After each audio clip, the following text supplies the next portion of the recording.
যে কোনো সমস্যার থেকে আপনি সমাধান পাবেন, অথবা আপনার যদি মাঙ্গলিক যোগ অথবা কালসর্প যোগ এরকম কোনো দোষ অথবা কোনো প্রকার কোনো ফাড়া থেকে থাকে, তাহলে সেগুলো কেটে যাবে। শুধুমাত্র আপনি একটি পাথর পড়ুন, সেটি আপনাকে তামার আংটি দিয়ে পড়তে লাগবে। সেটি হচ্ছে ম্যাগনাইট পাথর। এই পাথর আপনি আমার কাছে অবশ্যই পাবেন। আমার সাথে যোগাযোগ করুন অথবা সাক্ষাৎ করুন।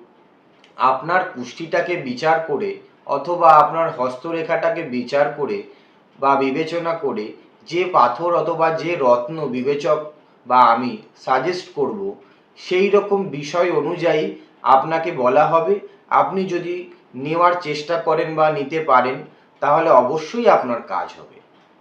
প্রথমে আপনি ব্যবহার করে দেখুন, তারপরেই আপনি বিশ্বাস করুন।